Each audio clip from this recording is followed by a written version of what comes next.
many, that really didn't perform in the Champions League this season, and we can see them in the Europa League. Europa League is the new Champions League.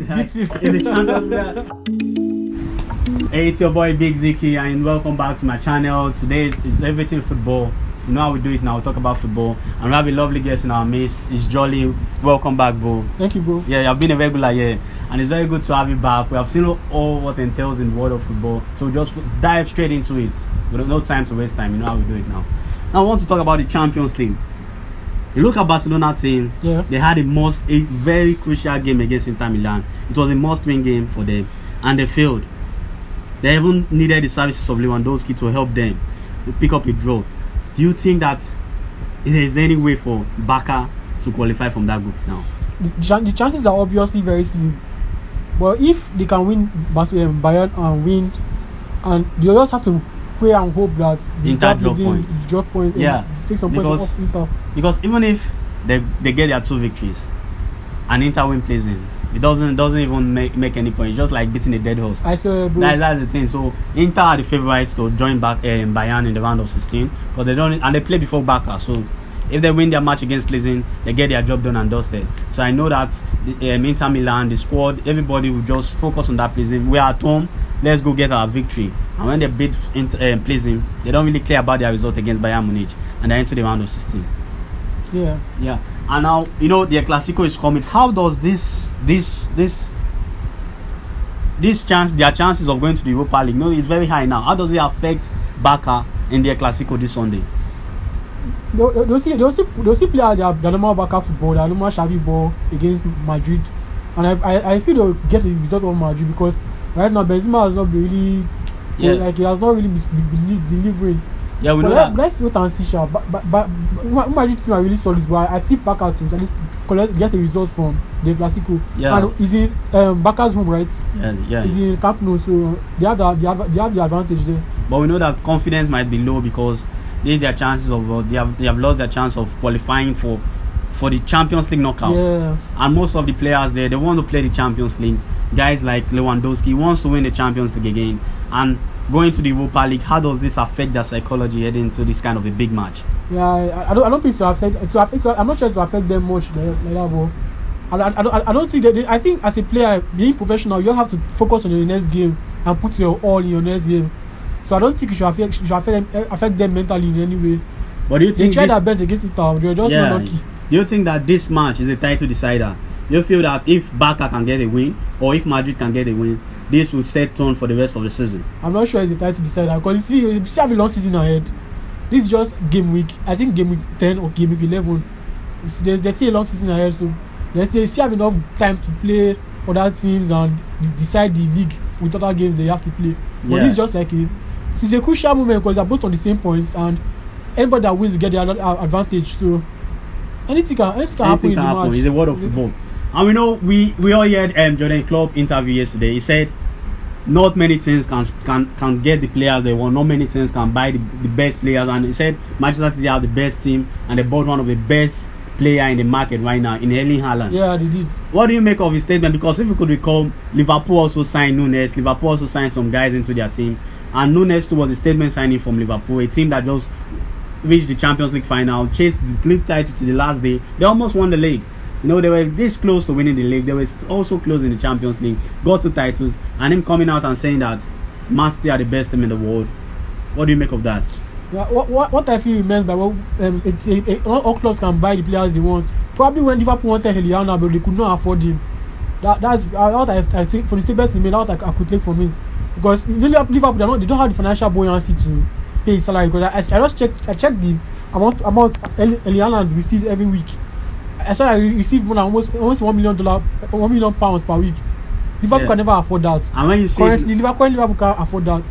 So when he made that statement, he was just trying to say, okay, you might want a player, but you might not be able to get him in your team. So they went for a cheaper option in Nunes, and they got him. But all clubs definitely wanted Erling Haaland this summer, but they could not get him.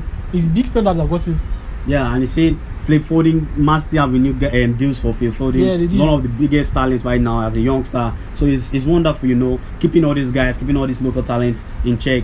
That at least to 2027 you still Phil Foden in the Manchester City shirt. At least So it's wonderful. How do you think of this match? Jurgen Klopp said this can be a title decider. Yes, he said they are not in the running, but he feels that Liverpool can still decide the title, because if they get a win against Liverpool, it turns the title to Arsenal favor. Yeah. And but if Manchester City are able to defeat Liverpool, and if you look at their run of games after Liverpool, it's quite easy. I know football is not written on paper, but for a team like Manchester City, we can just say it's quite easy for them after Liverpool. Yeah, what you mean by saying is a title decider is that if they get a win over Man City, Liverpool, Arsenal might get the confidence. Okay, if we are not seeing our next few games, we have an advantage over Man City, and it might be a moral killer to Man City. I don't know, but let's just see how it goes, Shabo. I think Liverpool to take a result from Man City, definitely, but it's definitely a title decider. It decides who carries the league. Now, when you look at let's just shift our focus to Chelsea. Yeah. Potter has come in. He has changed the mode of the club. We had one time we were saying Chelsea they might even crash out of the Champions League. They might struggle to make it into the top 4. But right now they are fourth in the league.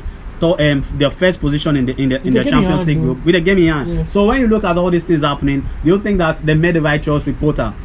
They did. I think they did.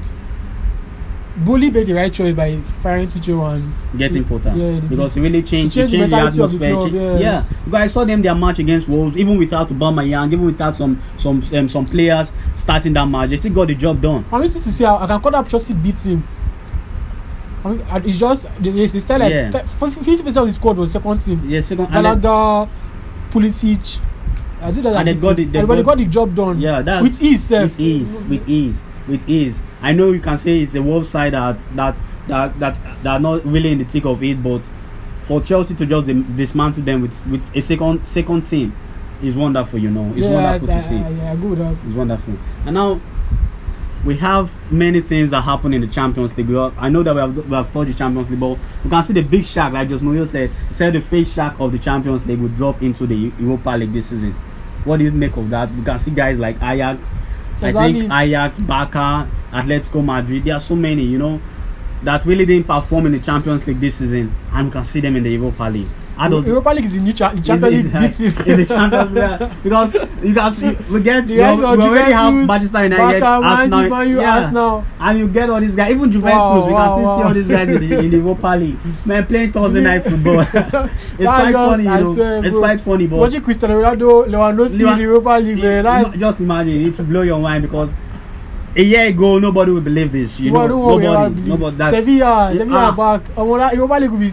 And let's go Madrid self. Yeah, no, a year ago, if you go on the street and say this kind of thing will happen in the Europa League, no. But now the big shots are coming to the Europa League, and we have seen guys like this thing, Club Brugge, yeah, they really put up the fight, and you see Signolet, a really brilliant goalkeeper for them. He kept them in the game against ATM home and away, and it has been wonderful. He has got the clean sheet all through the season. 4 clean sheets. For me, is the Champions League goalkeeper at this stage. Yeah, currently he's the keeper of the season. Yeah, it's been wonderful, you know, and that's the thing. You don't let your critics weigh you down. He didn't pull it off at Liverpool, but he's doing it right there at Club Brugge, and it's wonderful, you know. It's wonderful. You see. Really wonderful. Yeah, and rumors have been circulating about Kylian Mbappe, and we have looked at it. Do you think Kylian Mbappe should leave PSG? He said that he doesn't want to play as a number 9. That later should play him on the wing. But in his last match, they played him, not the Champions League, in the league. They played him as a number 9. Do you think that affects Mbappe's game? Because we know that Mbappe is the guy that likes to get on the ball, run at the ball, and when you allow him to play facing the opposition, it doesn't really suit his game. And he complained about that he played very well for France because he played on the left-hand side of the pitch, not as a number 9. And that is one of the things that brings friction between him and the coach. Do you think that Glazers should put him back in the normal position to play him as a winger and not a number 9? I don't know. I really don't know what to say. But Mbappe can play both as a wing and a 9. But his preference is the wing. So I think Glazers should just put him on the wing. So just leave out to the team. But now, if he plays on the wing now, where will Messi play? Where will Neymar play? Because Messi is more of a deep player. He drops deep at this season, this period, and he's dropping much deeper. Like for the past how many years now, he's been playing the deeper role. So I don't see Messi playing as a 9. Although he can play there, though, but I don't see him playing because he does most of the playmaking job. So now, only if he wants to put a 4-2-3-1 formation where he puts Messi, Neymar, Mbappe, then you go Tiki or what they call that guy. Because that's the striker they have in that team right now. Yeah. But let's see how it goes. Let's see. Let's just see. And we have seen a lot of big let me say underdogs, or I can't really call them underdogs. People firing on all cylinders. Yeah. Napoli has been one. They have been brilliant in the Champions League. These teams have been brilliant, and it's so refreshing to see that. Yeah, the Champions League always deliver. You know, the leagues always deliver. It's not every time you see one team just dominate it, and it's so wonderful to see. You know, it's wonderful. So can I ask you, who do you feel will win the Champions League from this stage? You're saying? Personally, I can't really predict the way teams are going. Bayern Munich has been in red hot form. Napoli has been brilliant. They have been smoking everybody. They have been red hot. Putting 10 goals past Ajax is not an easy feat. 10 goals past Ajax is not easy. And these guys they blew Ajax away, gave Liverpool the thrashing of their life at this Maradona 4-0.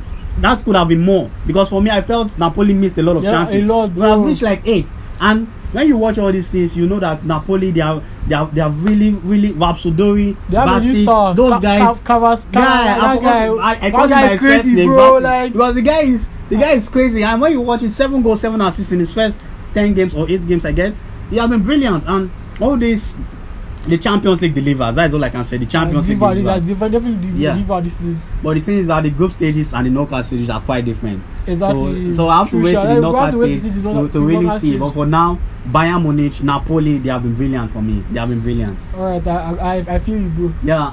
We'll come to the end of this chapter of the Big Ziki Sports Show, everything football. I'm really great to have you guys here. Please hit the red button and the subscribe button. Just thank you very much for coming. And it's your boy John. Thank you for coming. I'm a